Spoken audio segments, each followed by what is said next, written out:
Helga joins me from Milan to discuss a number of topics which all spiral into the plasma of gender inequality, which circulates through society in such a way it still amazes me. From mergers and acquisitions to project planning and hiring in AI tech, the threads that intertwine and interlock misogynistic behavior continue to strengthen.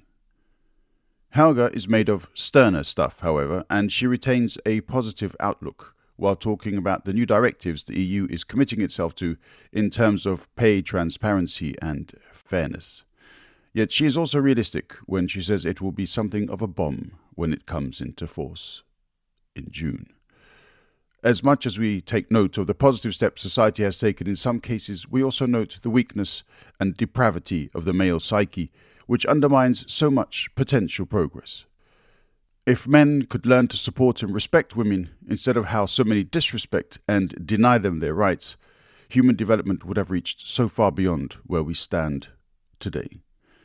It is a measure of the gutsy determination of womankind that equality is a dream very much within reach. My thanks to Helga for her time and insights. This is TwoandaMic. Rise up and be curious.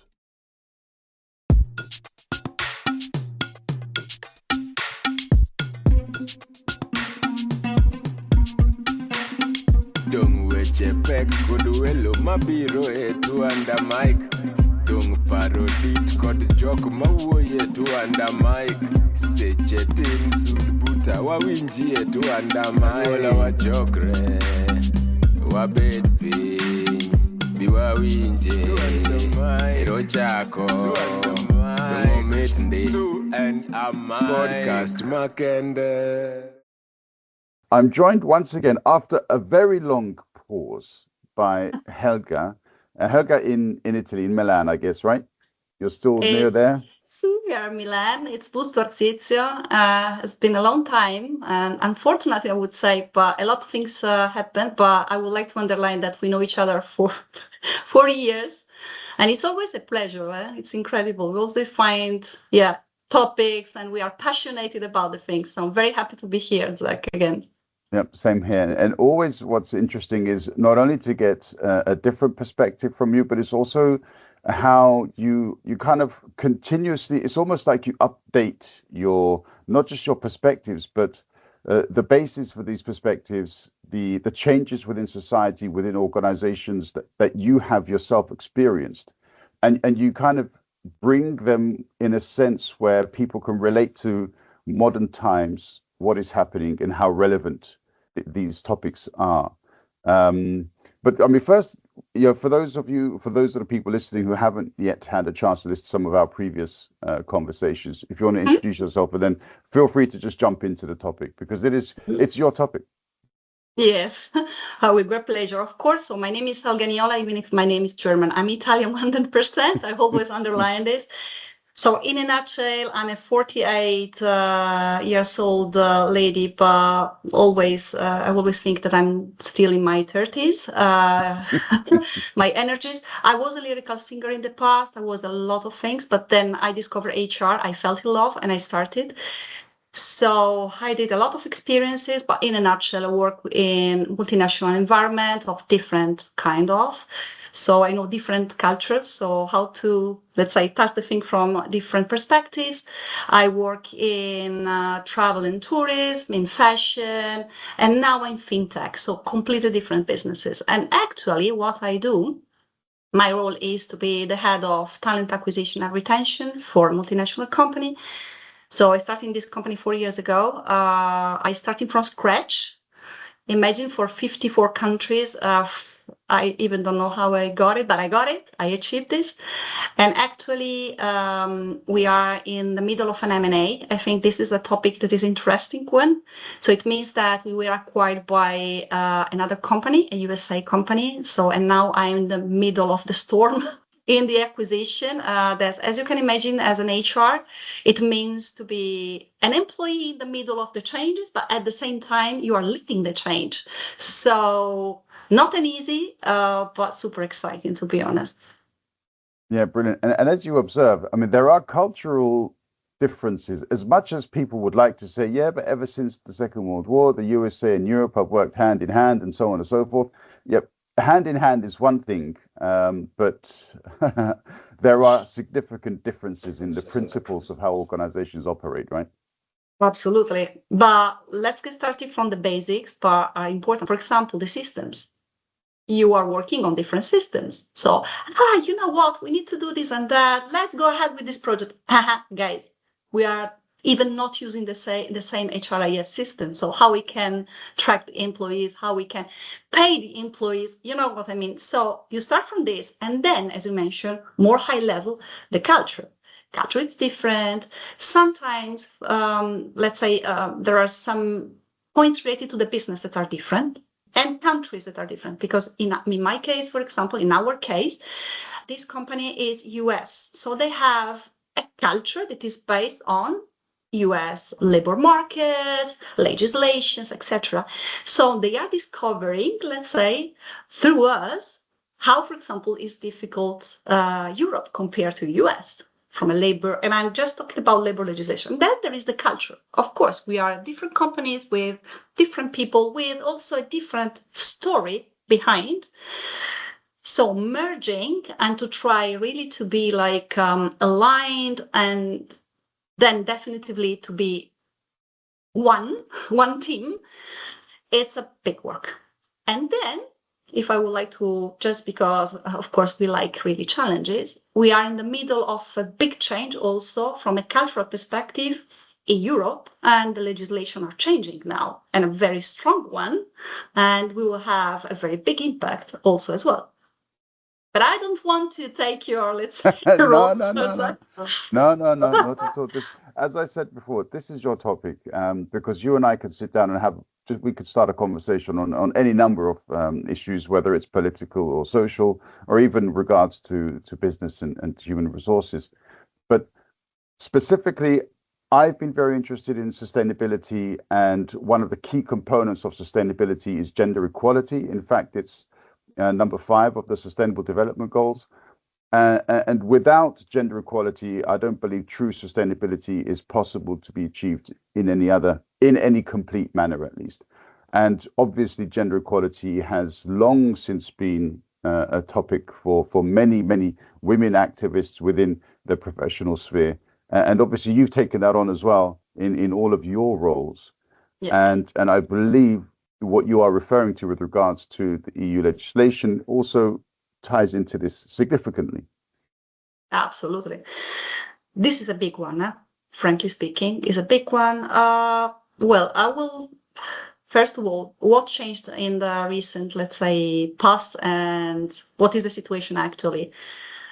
Many things changed. I would say that in the last more or less 10 years, many things were put in place. And specifically for multinational companies that are more sensitive to this kind of topic. On the other side, the point is cultural.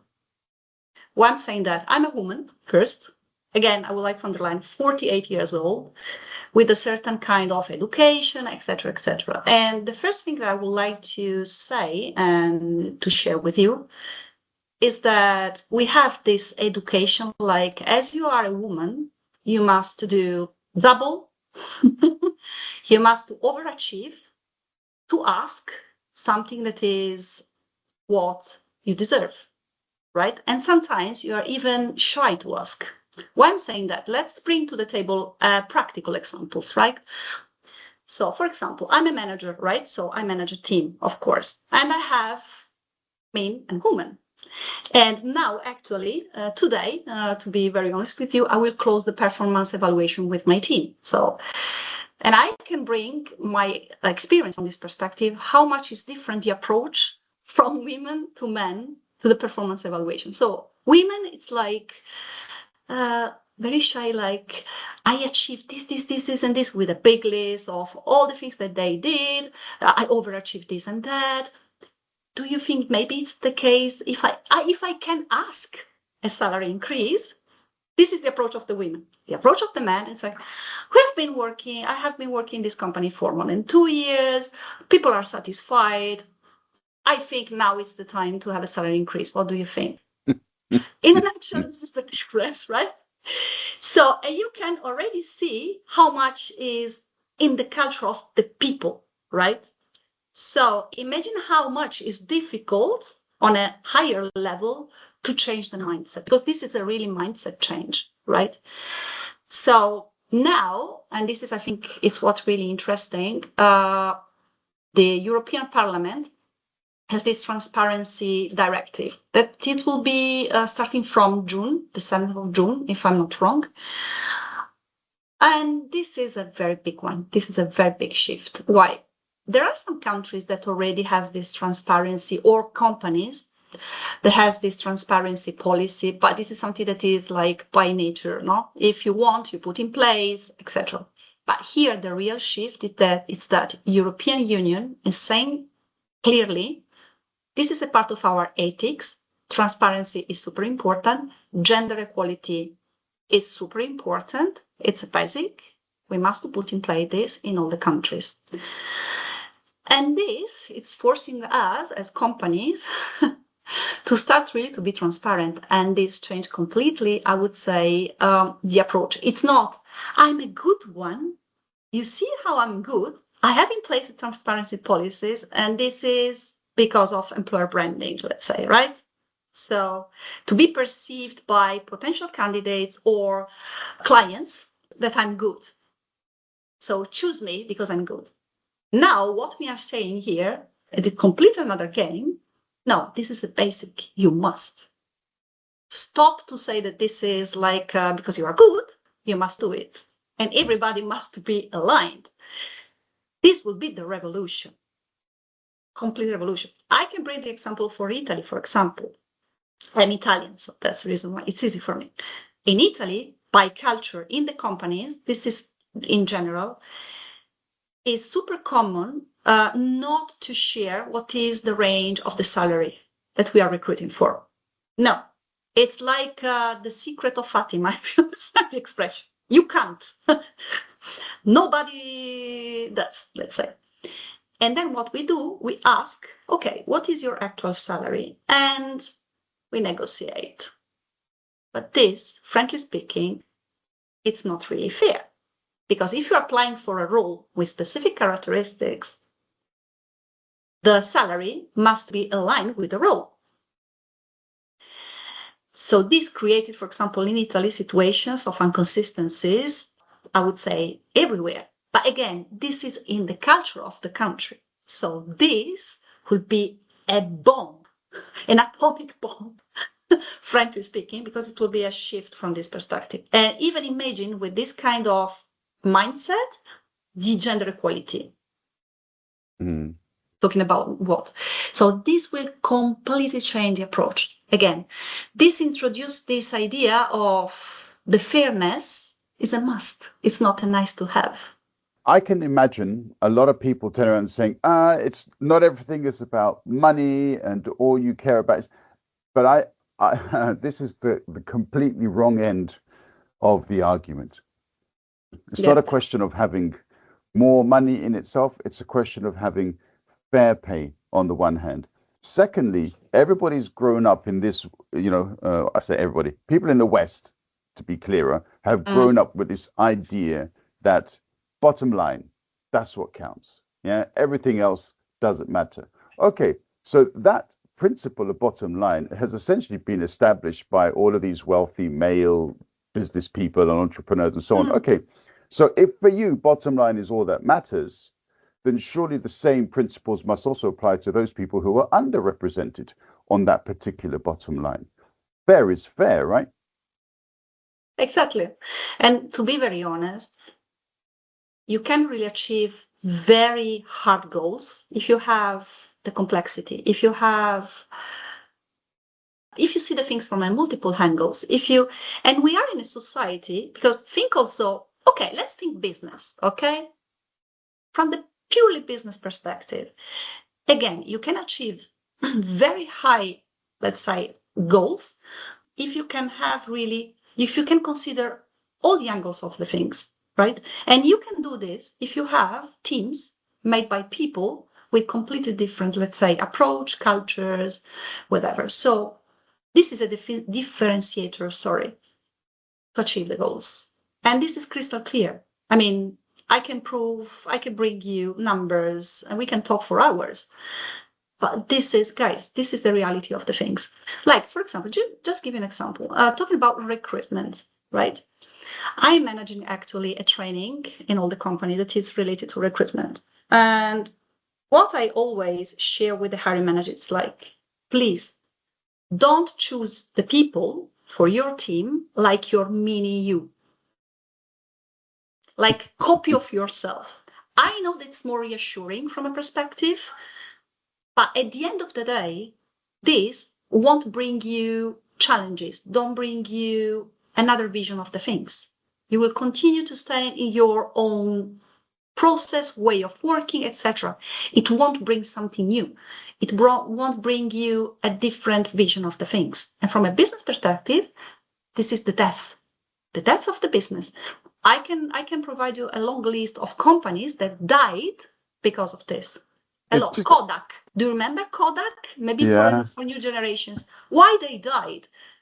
Come on, they were market leader. Absolutely. They were market leaders. No possibility to compete. They died from a day to another one. Blockbuster, the same. And the reason why, that was the reason. Yeah, they're not able to see the development of the market from a different perspective. What's quite interesting is recently there was, and I don't want to come too far, of course, but this particular perspective that you put there, recently there was a Senate hearing and they had Pete Hegseth in, and he was asked whether or not he had at all, in any way, in the smallest way possible, even just thought to himself to say to Donald Trump that he disagreed with him just a little bit on just one little aspect. And Hegseth went crazy saying, my loyalty to the president is total. And I think when you've got a president like that, who is extremely dangerous, not to himself, but to society and to his own country and obviously world peace, as we have seen, if you cannot come to disagree with that kind of a person, then that's just asking for trouble. It's honestly, this is the basic of the basic of the basic. Yes. Yeah. Well. Yeah, indeed. I mean, we could obviously talk further, but we want to stay connected to our topics, and unfortunately, our topics may also touch on some other issues that are currently ongoing in the USA, but that's not necessarily the main focus of what we're here to talk about. Okay, so going back to the merger or acquisition and the cultural differences between the USA and Europe or European countries. So this law or directive will be introduced in June. And as you say, it's going to be something of a bomb for a number of organizations. In Germany, all governmental organizations and I believe research institutes, they have a kind of scientific framework and everybody's kind of aware. And so when you have a job or you apply for a job, they say, okay, this is level 13, level 14 or whatever. Yep. So, and everybody knows what those levels include essentially. So it's a little bit more developed, I would say, this understanding because everybody's aware of these different levels. However, the current Merz government is introducing, I don't know if they've necessarily turned it into legislation yet, but for example, they want to reduce the amount of flexible time that companies provide their employees. So therefore, they want to make sure that people are employed full-time and not part-time.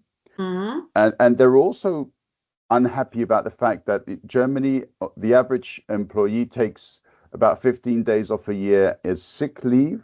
And so what they're suggesting is from now on, people who are sick for above a certain period, a certain number of days, will have to be fined, and people who take less than 5 days off sick will be given some kind of a bonus at the end of the year. So there are these, this doesn't seem consistent with the European ethics, right? I agree. Yeah. I understand what you mean. But look, as per rule, as you can understand, my vision is, let's say, global, right? So every country then, because in those kind of situations, you have first the fact that you have the parliament that is saying, okay, those are the, let's say, the main pillars, and then the countries take the main pillars, and then they, of course, adapt and they think about their own things.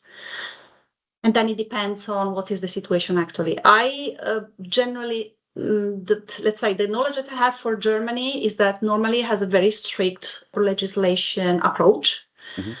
But not entering too much in details, but I think that the problem here is that in Europe, this is a reality. Now I'm talking about Europe. In Europe, the reality is that we can have very different situation from a country to another one. That's the point. So I really, in a way, like the approach. I would like to really, let's say, support European Parliament. They are not doing a simple job because what they are trying to achieve is to provide pillars of ethics. Because behind there is ethics here. Because what the Parliament is doing now, and it's not only this transparency payment, but there are other things that they are doing. They are clearly saying, we are putting the basics and the pillars to have ethics. The same, let's say, approach about ethics. Then, of course, every country will adapt, will fight internally, let's say, on how to do it.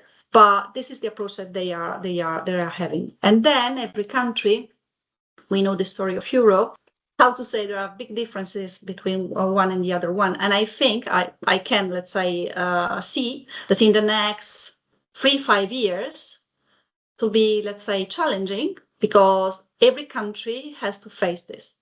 But the message from European Union, and I think this is a very good one, guys, this is the good news, because I would like to underline the good news, is that it's clearly showing we have an idea of ethics, we have a clear idea of values, and this is what we want to achieve. Then how to do it, it's another story, right? Yeah.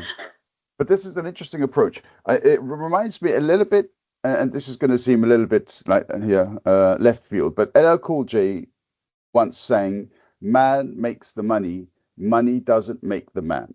Okay, now if we remove from that man and consider that as a human, as a person, yeah, because this is something that you touched on before we were talking. Unfortunately, a lot of men don't recognize women as human beings. So let's go back to the LL Cool J statement. Man makes the money, money doesn't make the man. Unfortunately, there still remains this idea that if a person has money, then they are a person. If you don't have money, you're not a person. So what the European Union seems to be doing by introducing this thingy is saying, hey, look, society has for a long time been against these types of individuals. And now we're going to show how that really looks. And then we're going to flip it. Correct. I agree 100%. I mean, it's this idea to be like, how to say, it's not to say we must be fair just to be fair, if you understand what I mean. We must be fair for a lot of reasons. Fairness, it's like, because transparency at the end of the day creates the fairness, right? Yeah. So I think that the shift that we are living is cultural first, and second, European Union is going this direction, is really to entering in this, let's say, process, right? So it's an era, it's a new era, and you can put together fairness, you can put together consent, because there is also another topic to discuss. What you said, it's exactly this, human being. Because the problem is, even if we are in a moment of the society where, but come on, now we have the woke culture, let's say, you know? Okay, so everything is fine. It's not, because what we are seeing now, it's a strong reaction from a certain, of course, thanks to God, it's a little part of the men. They are having a reaction that is very scaring. Why? Because till recent past, women must be, let's say, married, right? Because they couldn't work, okay? So it was the only way to survive. A man, single man, not get married, it was because of his decision. Now we are in a situation where women are working. Now this transparency and fairness is going in the direction saying women are not working just like to add a bit of additional salary in the family. No. This is the shift. They deserve to have exactly the same salary, right? And to create their own family, if you understand what I mean. This created a shift, also from a cultural perspective, very strong, and in particular relationship between women and men. And that's the reason why there is this, thanks to God, small part of the men population that is like showing, I don't have the wording now, even in Italian. They treat women like even less than animals, you know? It's like, because of this, they don't want to recognize the fact that a woman can choose. Yeah. I don't want to choose you. I'm sorry. I'm not forced. I don't want. Yeah. And I prefer to stay alone. And I can, because I can have a proper job with the correct salary. And this is something that they don't want to recognize. So I think this is going in a direction that we must, in a way, pay really attention. There is this incel community. When I discovered this, I was shocked. Believe me, I really was shocked. How they, let's say, call the women, how they think about the relationship with the men and women. It's like we are human beings. In a way that you are expressing and you are saying, it's like I'm not a human being. You are not recognizing me. It's a human being. And this is super scary. In case people are not aware, so private investigations from journalists, they went kind of undercover and somehow infiltrated chat groups, websites, basically created by men for men to give advice on how they can essentially sexually abuse their partners, having drugged them to sleep, basically. And for those that might remember the case of Giselle Pellicourt in France, this extremely brave and dignified woman who came out and basically exploded this entire phenomenon in the courts in France.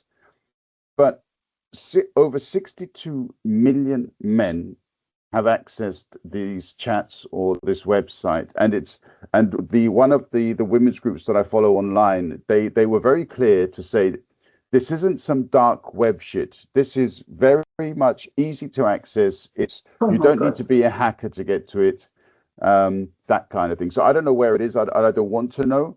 However, people need to be aware that this kind of behavior is not on. It should be criminalized if it's not already, and people really need to wake up and understand there is a long way to go before our society can call itself civilized. I agree 100%. It's true. And if you compare this, take this as an example, and you compare to what is the situation in other, let's say, countries. It's how to say, you can see the difference, right? So you can see how much the basics are not there. And when I talk the basics, I mean the ethics basis. Like, take the example, we were chatting about this before to record. And we were chatting about the case of the lady that was raped with these jeans and was saying like, without consent, it's impossible not to take the jeans off, yeah. To take off the jeans. This is ridiculous. Come on, guys. This is really ridiculous. Because in a normal, in my view, this is my view, maybe I'm wrong, I don't know. But in my view, it's like, I could walk naked in the street. This is not an invitation for anything. Or if we will continue to stay in this idea, every time you need to find someone, let's say, to judge, but this smile was just a smile or was an invitation. But this skirt is fun or not? These shoes are fun or not? The makeup, too much, not too much. Come on, guys, this is not the point. And this shows clearly because we are continuously reading about things that are happening in the courts, and lawyers using this like let's say arguments, to say it was or it was not a rape. It shows clearly that we are completely in the wrong direction. This is not the point. It's a yes or no. This is an extension of that old argument to say that the man was drunk and so he didn't know what he was doing. And it took a long time for the courts finally to confirm, saying that, look, being drunk does not justify that kind of behavior. Exactly. And this is the same thing, as you say. I mean, Angela Merkel was very clear in Germany when she said a few years ago, no means no. No does not mean anything else. No means no. Exactly. And so therefore, any person, male, female, or non-binary, can remove their clothes and lie on the bed naked and say no, and that still means no. Exactly. Because that's the way that it is. And until men can realize that they need to, the problem isn't the other person who they are objectifying. The problem is their own lack of self-control within this situation. Exactly. And to have this like idea that a woman, it's not a human being. It's something to satisfy my, I don't know how to say, my need in this moment. That's the point. And it completely changed the narrative, let's say, no? That is behind it. So it's incredible also. Again, I would like to underline this, the differences between the countries, between the cultures, so you can see very different, let's say, situations. So I also understand how much is difficult, for example, for the European Union to try in a way, to write a line, let's say, and to have all at the same page. It's super difficult. If you see also the abortion, you can see so different, let's say, legislation, point of view in the countries. In Spain, they said, okay, abortion, let's go, blah, blah, blah. And then you see, you mentioned Malta. I was not aware that it's legal now. So you can see how much is different. And we are talking about Europe.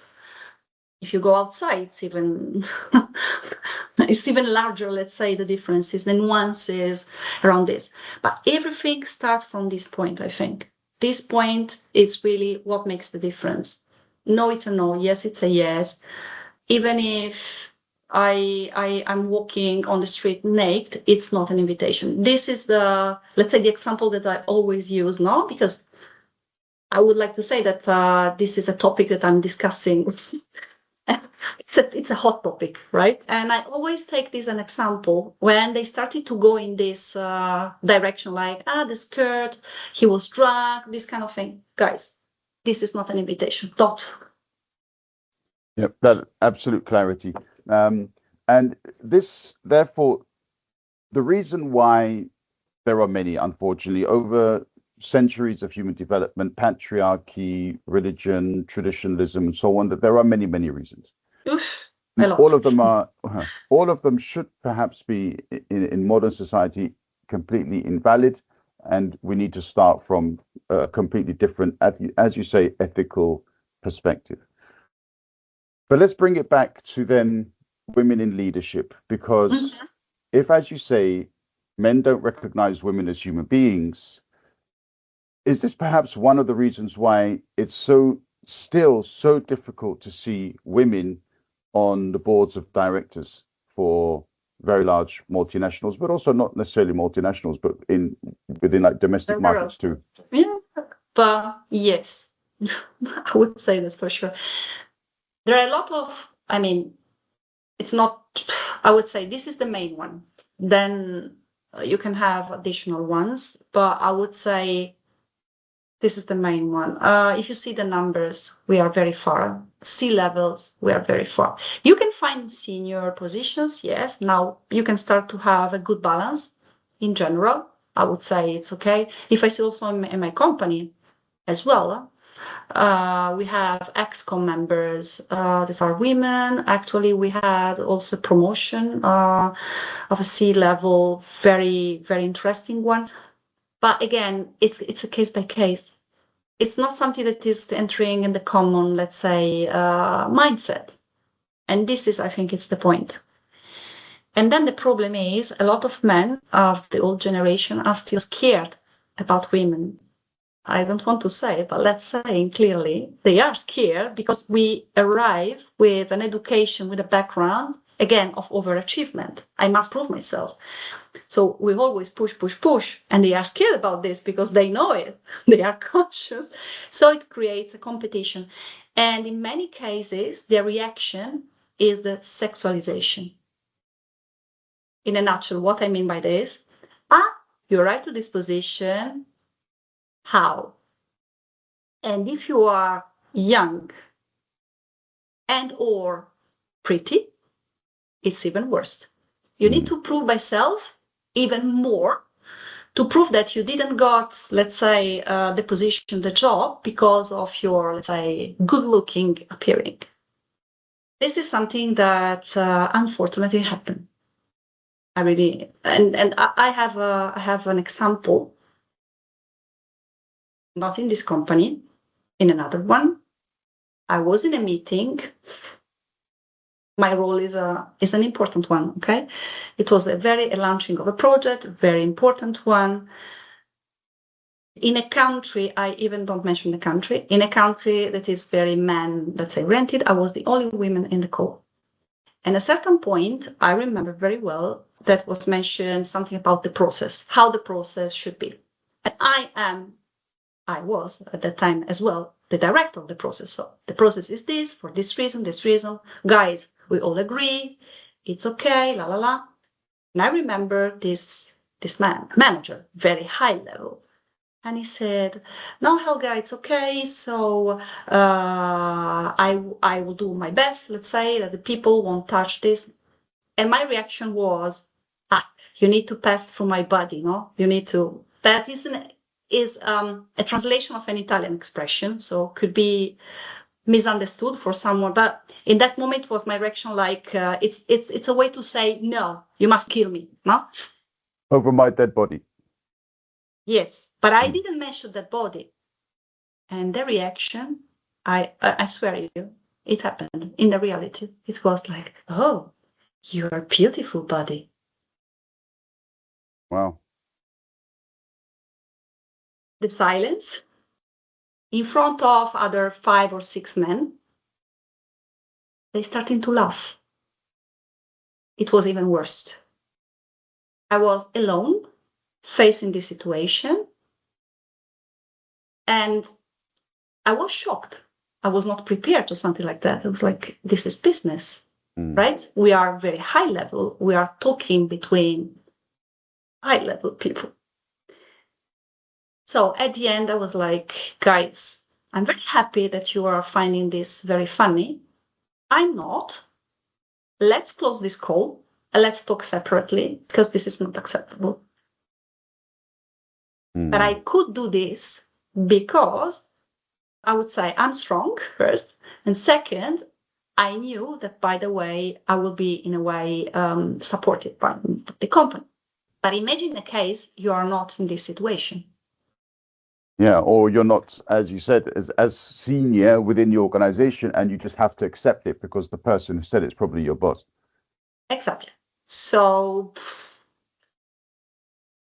yeah, you see, something that happened, and I'm not talking about 20 years ago, I'm talking about 6 years ago, 5 years ago, if I'm not wrong.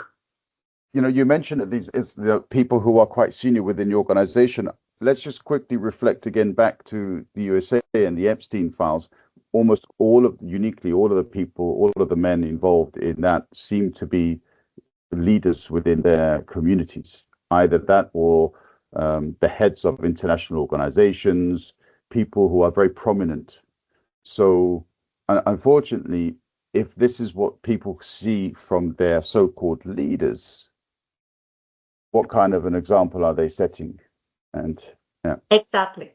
But it's also true if you see the thing from another perspective, it's like, I think that sometimes it creates this kind of negative circuit where, due to the fact that they have this super high level leadership roles, a certain point, they think they are God. You know what I mean? And they can do whatever they want. And this is the reason why we need also to have the opportunity. This is the reason why we like democracy. Yep. To have a system that is balanced from this perspective. And this is valid for politics, valid for companies, valid in a family as well, everywhere. Yeah. I would like to see the real democratic principles be applied better than they have been so far. I think there are a number of challenges, and we can talk about this obviously at length, but I think in general, the democratic principles are there, but they haven't been fully applied properly yet, and that should come. But as you say, Sure. we want to kind of maintain a positive approach, at least with this conversation. And the ethical pillars that you've outlined, the European Union or the European Parliament have set, I think are significant and will hopefully lead towards the necessary changes that will come. There are a number of topics left that you highlighted that we want to talk about, but we're running out of time. So, but what I would like to do, just very, very quickly, just as a teaser for perhaps our next our follow-up chat, whenever you get the time and you emerge from the merger. We will find it. Yeah, I'm sure. I'm sure. Spoilers, Zach, the next. Spoilers, Zach, the next one. Yeah, no spoil. But before we get to that, but just quickly, the role of AI, because I think it's also quite significant, and there are lots of fantastic topics to talk about with regards to political narratives, the next generation, and legislation, as in these wonderful topics that you've suggested. But just to quickly touch on AI, and then we can perhaps go deeper into AI next time as well.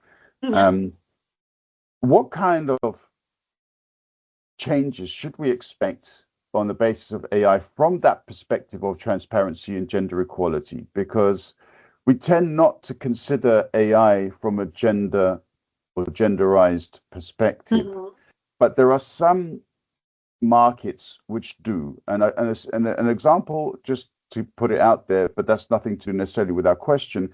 If you look at some of the robots that have been created, AI robots or AI humanoids that have been created in certain markets, they are, generally speaking, young, attractive-looking females. And that in itself carries a certain concern because they come to order. You can decide what kind of shape or size and so on and so forth. And that's a very limited perspective of the genderization of AI. I would imagine in mainstream companies, that's not the representation that people are going to see. But working with, I'm sure you have your own AI algorithms in place at your companies and working in the talent acquisition area that you do you see any kind of particular genderization of the technology? This is a very good one. If we're talking about how they are translating, let's say, humans into robots, because this is what it's happening, right? So they are trying, of course, to have perfect humans by robots at the end of the day.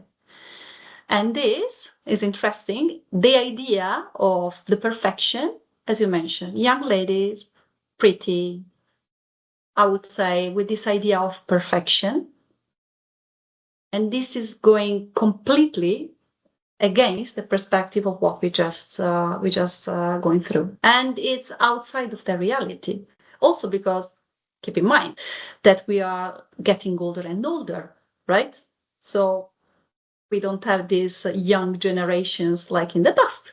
So we are representing something that is very far from the reality, isn't it? Right? And why they are doing that? Of course, because they are sexualizing the AI as well. Because the sex is the most powerful, let's say, way to seduct, in a way, right? The people and to start to, let's say, to engage the people to use it. Because this is the point. It was the same, to remember the advertising in the 80s? Oh. They were using sex like they are continuously using, but now it's more like it's a little bit changed, but it's still the same logic. I use the pretty model, young and pretty, to engage the people to have the product. It's the same. And this is going really in a very bad direction, because at the end, what you mentioned, it's very interesting as well. You can order as you like, really as you like. And I started to listen to, because of course they are already doing, to have these robots for sex.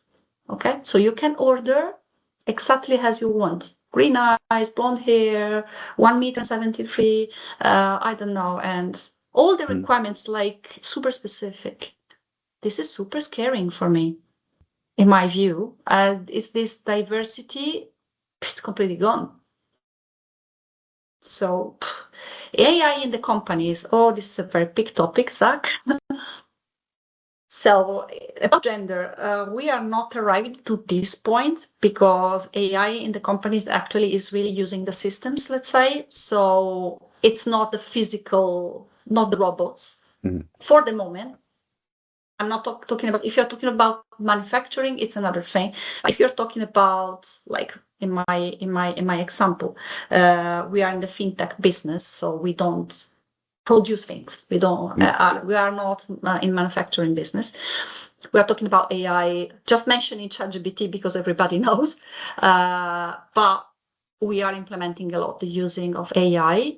And to be very honest, if you're talking about my territory in particular, so talent acquisition and retention, to be very honest with you, I see this really as a very interesting thing. Why? Because all these actions that are like very administrative with no added values, thanks to God that there is AI. But this means that we will have additional time to really be focused on the things that really has the plus added values, like be in contact with the candidates, to have more time to spend with them, to understand better the requirements of the company, to be like more in contact with the internal stakeholders, to understand better their needs. So I'm seeing this shift, that it's already happening. I'm using a lot. And now I'm able to be more focused and to be more present with my team when it's necessary to talk with the managers, because my role is this. It's more human. Let's say I would say 70% a psychologist and 20% numbers, analysis, and 10% it's really like keeping contact with the people internally, externally. But a lot of my job is this. Really a lot. So, and thanks to AI, because now I can use many things like project plans. Okay, provide me a draft, and then of course I will go. It's my job. And when I listen to people saying, it means that will be substituted by AI, it's guys, AI can't do your job. Of course, there are some roles, that are some jobs we need to be transparent, that will disappear. As they are actually, they will change. Like, just give you an example in HR, payroll, the purely calculation. The reason why to have a human to do it, that is also frustrating, frankly speaking. Use the machine. And then, of course, the human will double check, will be in contact with the other humans, because, of course, there are always things that must be fixed. There is the human touch that must be maintained. So we can be more focused on communication, on the projects where we involve the people, to engage the people, more on the qualitative part of the job. So from this perspective, I think it's a very good thing. The other topic about the robots, I'm a little bit more scared, because of the things that we share, also other, let's say, other points. So, and then maybe because I was born in 1978, and I have still the movie of Arnold Schwarzenegger, Terminator, in Yeah. The idea of Skynet syndrome. Yeah. A little bit, I was a child, so it was a trauma. So I still have, no, I'm joking now, but I think this is really the topic. Well, I mean, that leaves us, thankfully, with a number of topics, but we always have something interesting to talk about. So for the next time, let's when you're done with your mergers, let's come back and try to organize the next one. In the meantime, I wish you success in your project for the merger, and Thank you. hopefully you'll then find a very long period of rest, because I'm sure it's going to take a lot out of you. Thank you so much. First, well, this project will be a long one. Let's say that maybe for September, the strongest part we will finalize, and then we can really start to, let's say, I don't want to say, but let's say breathe. And then with great pleasure, it's always a pleasure, Zach, absolutely. I always have the feeling to be like with a friend. Because people, sorry, but may I? Yeah, People please. doesn't know how we met. Mm. Zach was my teacher of English. Online, because we've never actually met in person. 3 years. Yeah. So, and frankly speaking, I want also to say thank you so much, because now actually I'm an international company and my boss is based in UK and she's English. So without you, it was not possible at all. Your English is also, people need to realize. I mean, you also speak other languages too. Yes, of course. And it's English Italian, is not the first English. one. French is better than English always, French. but Yep. we are trying to do our best, you know. Great talent, and thank you very much for your insight and your energy, and always a pleasure to talk to you. For me as well. Thank you so much. Bye. See you. Ciao, ciao. Bye. Ciao. Two and a mic.